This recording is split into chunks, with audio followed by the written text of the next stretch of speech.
I think the Russians would not engage in the fighting. I think that'd be just too dangerous. And plus, they're deeply involved in a war in Ukraine. And the last thing they want to do is end up in a war with the United States over Iran. I think they'll definitely help Iran to defend itself by giving it weapons and giving it as much diplomatic support as possible. But, again, you want to think about international politics in terms of a long game. And whether the Russians help the Iranians in the actual fight is one thing. But the question is, what does this mean over the long term, right?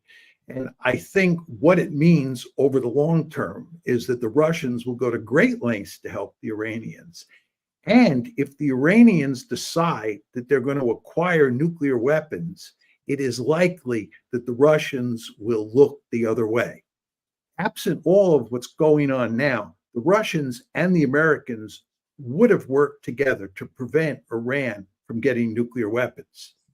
And this is clear with regard to the JCPOA. When we negotiated the JCPOA, there was no question that the Russians were deeply involved and the Russians did not want Iran to have nuclear weapons. All right. John Mearsheimer's analysis gives us a fascinating insight into the evolving geopolitical landscape, particularly in how Russia's role in the Middle East may change over the coming years. The idea that Russia will avoid direct military conflict with the U.S. while still playing a significant, albeit indirect, role in supporting Iran paints a picture of a complex and strategic international game, one where the players must be both cautious and calculated. Now, let's break down the core points Mearsheimer is making here. Russia is deeply involved in Ukraine, a conflict that has stretched its military and economic resources thin. Direct involvement in another war, this time with the United States over Iran, would be incredibly risky and impractical for Russia. Mearsheimer believes Moscow has no interest in escalating tensions with the U.S. into an outright military confrontation. Instead, Russia's support for Iran will come through other means, such as supplying advanced weapons, providing critical intelligence, and backing Iran diplomatically on the world stage. This assistance will allow Iran to strengthen its defenses and maintain its position in the region, particularly against U.S. efforts to contain its influence. But there's more to this than just military support. Mearsheimer talks about the long game, and this is crucial to understanding the full picture. Russia, by supporting Iran, is not just helping an ally. It's reshaping the future geopolitical balance in the Middle East. This kind of indirect involvement is a cornerstone of Russian foreign policy. Rather than engaging directly in large-scale conflicts, Russia often plays the role of a behind-the-scenes power, bolstering allies and weakening its adversaries by proxy. In the context of Iran, Russia's support could lead to significant long-term shifts.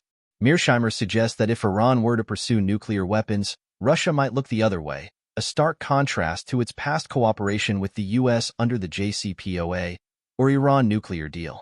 To understand how drastic this shift could be, let's revisit the JCPOA, the Joint Comprehensive Plan of Action. The JCPOA, signed in 2015, was a rare moment of global cooperation. The deal involved the U.S., Russia, China, and other world powers, all united in their goal to prevent Iran from developing nuclear weapons. At the time, both Russia and the U.S. shared the same objective. A nuclear-armed Iran would be destabilizing for the Middle East and the wider world. Russia worked with the U.S. to ensure that Iran's nuclear ambitions were curtailed, and for a brief period, it seemed like this cooperation would keep the region from plunging into nuclear arms competition. But today, the situation is different. With the breakdown of U.S.-Russia relations over the war in Ukraine, the geopolitical dynamics have shifted. Economic sanctions, military escalations, and a deteriorating diplomatic relationship have made Russia rethink its priorities. Now, Mearsheimer points out that Russia could be more willing to tolerate a nuclear Iran, especially if it means challenging U.S. hegemony in the region. And what would happen if Iran were to acquire nuclear weapons? The consequences could be profound. A nuclear-armed Iran would drastically alter the balance of power in the Middle East. Countries like Saudi Arabia, Egypt, and Turkey could be pushed into a corner, potentially sparking an arms race as these nations seek to develop their own nuclear deterrence. The delicate equilibrium that has existed in the region could be shattered, leading to a far more unstable and dangerous environment. Moreover, This could undermine the global non-proliferation regime, weakening efforts to prevent the spread of nuclear weapons. This is the long game that Mearsheimer refers to. Russia's strategic calculus is based on weakening U.S. influence while simultaneously bolstering regional powers that share its anti-Western stance. By allowing Iran to develop nuclear capabilities, Russia shifts the balance of power in a way that not only challenges the U.S. but also forces it to redirect its focus to a volatile Middle East, away from the conflict in Ukraine and other global engagements. But why is Russia willing to take this risk? For Russia, Iran represents a key ally in a broader geopolitical strategy aimed at weakening U.S. influence in critical regions. The Middle East has long been a battleground for global powers, and with U.S. interests entrenched there, supporting Iran is a way for Russia to undermine America without directly engaging in conflict.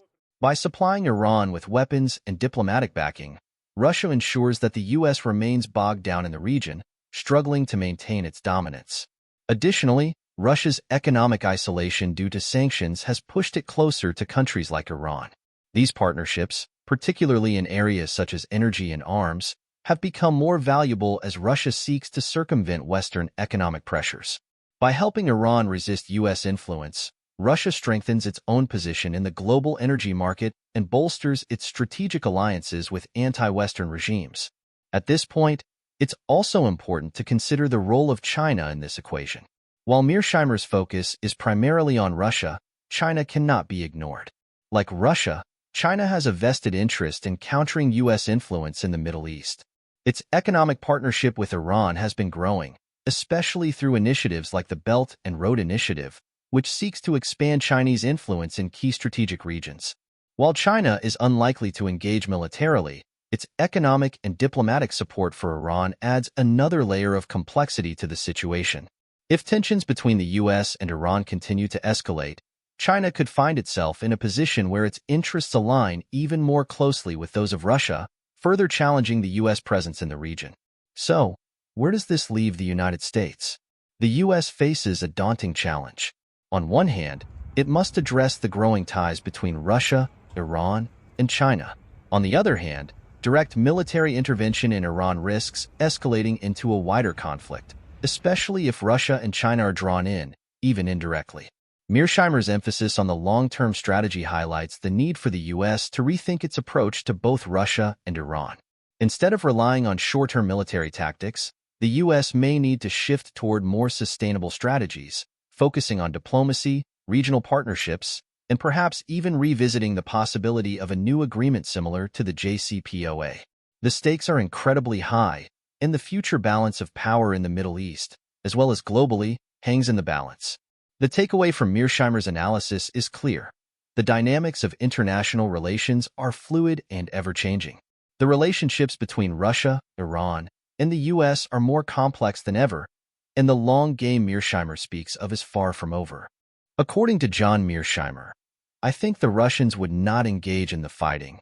I think that'd be just too dangerous, and plus they're, deeply involved in a war in Ukraine. And the last thing they want to do is end up in a war with the United States over Iran. I think they'll definitely help Iran to defend itself by giving it weapons and giving it as much diplomatic support as possible. But, again, you want to think about international politics in terms of a long game. And whether the Russians help the Iranians in the actual fight is one thing, but the question is, what does this mean over the long term, right? I think what it means over the long term is that the Russians will go to great lengths to help the Iranians. And if the Iranians decide that they're going to acquire nuclear weapons, it is likely that the Russians will look the other way.